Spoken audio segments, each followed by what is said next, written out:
So, yeah, internet's out, which means the video that I was supposed to upload today isn't happening. But the kids always have cool questions for me in the car that I like to answer while driving to school. So, I thought I would just record this and see what happens. So, Sky, what is your cool question that you've got for me? Which would win? The sun or a water balloon the size of the sun? The sun or a water balloon the size of the sun? Which would win? And I presume by win, the water balloon would win if it put the sun out, snuffed out its light, and the sun would win if it just boiled away the balloon, right?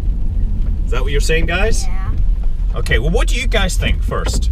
Orion? I think the sun would win. Orion, what do you think? Kind of. Well, I think because there's a big, like, iron core in it that's not as big as it, so all that water wouldn't have that, but the rubber would burn, and then, like, that rubber would, like, go into the water and probably evaporate. So.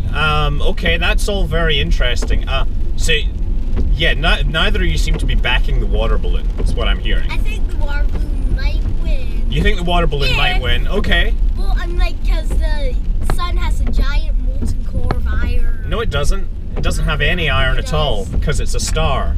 Well, I thought it was. No, you're confused. How come there's so much gravity on it? Okay, it's all about the mass. All right, let's. Yeah, it's all about the mass. It's all about the mass, The right? bigger it is, the bigger gravitational pull. Exactly. Look, okay. So what would win here? And I'm going to say neither would win. They would both join forces and become a more awesome star. And what would lose would be the Earth and all the planets that would be cooked to a crisp by this new, more awesomer star. So let's actually do some numbers here.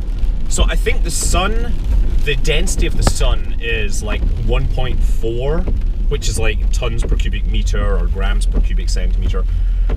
Earth water has a density of about 1, so this balloon would have a mass of about 0.7 solar masses. So naively, if you basically add, and water is basically hydrogen and oxygen, right? So this would be a 0.7 solar mass star that had somehow converted 8 to 1, 8 parts in 1, whatever, 12%, 88% of its mass had somehow been converted from hydrogen into oxygen. That would be a totally weird star, but it would actually collapse, form into a star and start burning fuel, probably at about 1/3 the speed of the sun.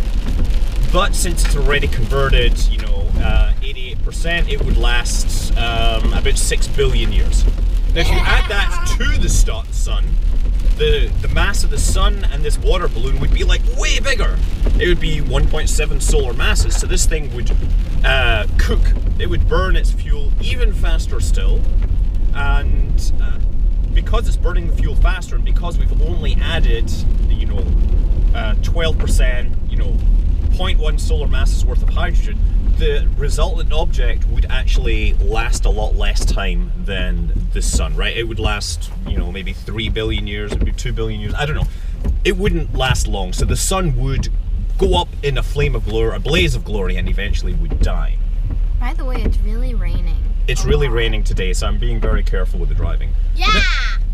Now, there's another side to this, actually, because we've just, put the one on top of the other, but really what you do is you throw a water balloon at the target, right? Yeah. And in physics, if you're going to perform a crazy experiment, it's best to do it from infinity.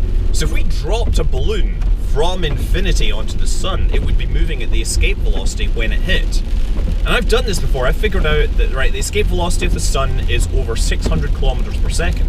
And if you took water or ice and converted all of its 600 kilometers per second of kinetic energy into heat, its temperature would be something like somewhere between 10 and 100 million degrees Kelvin. 10 and 100 million Kelvin. You don't say degrees when you say Kelvin. So it would be hotter than the core of the sun if all the kinetic energy was converted at once. So dropping a giant water balloon onto the sun would actually heat the entire mass to hotter than the core of the sun. And so all the planets in the solar system would just get huge amounts of X-rays and heat and everything like that. And then there would be bits blowing off everywhere and the sun would be all unstable. And then eventually it would collapse back into a proper star and yeah, the solar system would be dead. But maybe it comes down with a bit of angular momentum. And instead it hits it at a glancing blow, it still coalesces into a big thing and creates this big accretion disk with a lot of water in it. Maybe there's enough water in there that one of the outer planet moons could pick up some mass. Maybe we could have a water world in the outer solar system. So yeah, Kevin Costner might end up winning. I don't know. Yeah, sorry. As I said, the water balloon and the sun would end up joining forces and becoming Water Sun. 1.7 solar mass object, which in 2 to 3 billion years would turn into a red giant and then a white dwarf. I'm Scott Manley! What thing? Wait, what's your thing? Watch put jet boosters on it and he gave him a lightsaber. If you put Jedi boosters on it and give it a lightsaber? Yeah. I have no idea what would happen in that case. Wait, I have one. Okay. How many people can fit inside the sun? How many people could fit inside the sun? Well, the mass of the sun is 2 to the 30. Right, so the mass of the sun is 2 to the 30 kilo. Well, I got a way to figure this out, right? The mass of the sun is 2 to the 30 kilograms, right? And that means if you took, say, the average mass of a person to be under 100 kilograms, right? That would be, oh dear, like 2 to the 28 people, right? Which would be a lot. But the density of the sun is higher than the density of a person. Oh, wow, crazy person, not actually knowing what they're doing. That was the other person, it wasn't me. I was paying total attention to this. Yeah, this green Mustang turned in front of people at a green as the light turned green. Person was a bad driver. So anyway, yeah, as I pointed out, slightly heavier. So multiply that by 0.7, and actually that's convenient. That means average mass of a person 70 kilograms. So 2 to the 28 people inside the volume of the sun. Now let's actually figure that out in, alien speak, right? No, if you just hollowed out the sun. That's what I'm saying. If we hollowed out the sun, you could fit 2 to the 28 people inside it. I mean, they would all be very squished together, like on a bar train or something, but yeah, it would be pretty epic. It would be a large number of people. So, trillion is 10 to the power 12. Or you can just do this. How many people fit inside the Earth, and then times 1,000. Right? Not quite. Not quite. I'm smart. Yes. How about So it'd be, I'm just gonna do this, it's 10,000 trillion. That's how many people. Yeah. Sorry, 20,000 trillion. I forgot about the 2. Okay, so has that answered your question? Wait. Okay, one more question. Talk that I how don't really understand. about like a giant camera versus a giant sun? I think the giant camera would have its lens burnt out or its optics burnt out by the giant sun. Yeah, but like, how could you take a picture of it? It's so big. I don't know. Actually, a camera the size of the sun you could make a camera big enough with enough mass that gravity would be its optics. That would be a really interesting bit of math to do. I don't think I can do that in my head in the car.